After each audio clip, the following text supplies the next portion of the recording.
Hey guys, so it's time here to compare the Apple iPhone 5s, which is the behind iPhone as well, but at the moment the latest one, and then we do have the Galaxy S5 that got unveiled yesterday. We're gonna compare them here a little bit, and I mean, you've probably already seen these boys. The Galaxy or the iPhone 5s here, very identical in design to the last generation, but with the Touch ID sensor here and a gold color variant here, and like a silver variant and a space gray variant instead of just white and black on as it was on the previous iPhone, the iPhone 5. It looks very cool there with the ring and the fingerprint sensor that they're calling the Touch ID sensor. And then we do have the brand new Galaxy S5 here with the dotted back. A little bit looks like a toy here on the front, but I haven't seen it in real life, so I don't really know. But it's going to be available around the April timeframe, it seems. It comes in a blue and goldish color and a white color actually, and it's waterproof and dust resistant, or they're calling it water resistant, up to 1 meter 30 minutes it seems.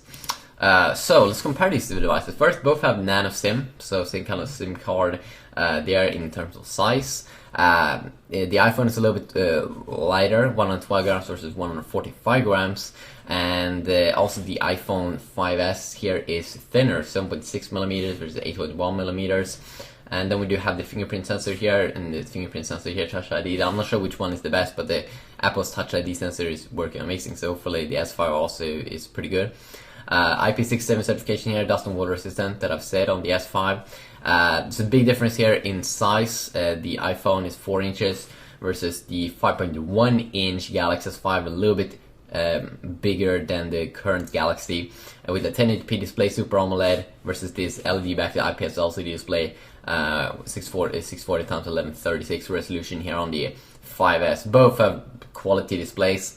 You have a normal Gorilla Glass here, it seems, versus Gorilla Glass 3 on the 5.1 inch Galaxy S5.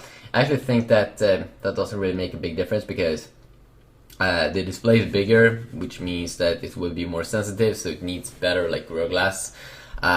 If you go down here, you can see, of course, you have a micro SD card option here, up to 128 gigabyte SD card you can put into the S5, and you don't have anything of that on the 5s, but you do get 1632 and 64 gigabyte variants versus only 1632 gigabyte variant here on the S5, and you also get 1 gigabyte of extra RAM here on the S5. I don't really think that's gonna make a big difference. It's rare I do see that. But if we move on, you can see, so we have some interesting things here in terms of speeds. 150 megabits per second download speed here, which is good quality. NFC and IR port are also here, so you'll be able to use it as a remote controller, just like with the S4, if I can recall. And if we move down here, we can see that we do get an 8 megapixel camera, the 16 megapixel camera here on the S5. It's saying iPhone up here at the top.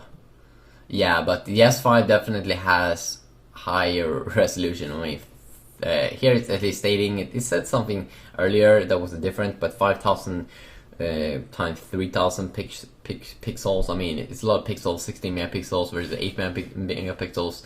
I mean, of course, you want to do a hands-on comparison on the camera there to see how it really is. Of course, they have different features and stuff. You do have, though, here, let's see here, you can also record video at 2K here on the S5 versus only 1080p on the iPhone. This is going to make a big difference, probably not. 1080p also recording at 60 frames per second on the S5. So that is some nice stuff. Only a 1.2 megapixel front-facing camera here on the 5s versus 2 megapixel here on the S5. So that's nice. Both, of course, will come with latest version of their OS. And then we do have the chipset, Apple's own A7. And then we do have this new Snapdragon 801 on the S5, which is some nice stuff because it's a little bit higher clock than Snapdragon 800, but it doesn't seem to be the brand new Snapdragon 805 that we've been seeing a lot of rumors about. But this one is clocked at 2.5 GHz and higher clock than 2.3 GHz on Snapdragon 800. Also, the GPU seems to be the Adreno 330, same as in the Galaxy Note 3. And then Apple has a dual core on 3 GHz setup with the PowerVR G6430 quad-core graphics setup. And the graphics is amazing on that little device. Everything is like optimized and smooth and awesome. And then of course you have respective different features in the OS. And then you have 2800 mAh battery versus 1600 mAh battery here on the iPhone 5s. So big difference there in the battery range. Definitely they want like 1000 at least more milliamps. That's a big difference. But then again, it has a bigger display, it draws a little bit more power. But I think the cool thing is this waterproof thing, and that I really would like to see Apple do something also like that maybe in the future. It would be cool if they fixed it so you don't have to have a flap that you close, open, and all that, because it seems like the S5 is going to feature that. But it would be cool if you can do it in a way where you don't have to have that. That would be pretty epic. And also if you can use the display underwater, but I don't think you can that on the S5. So yeah, but a quick little look here is a big difference.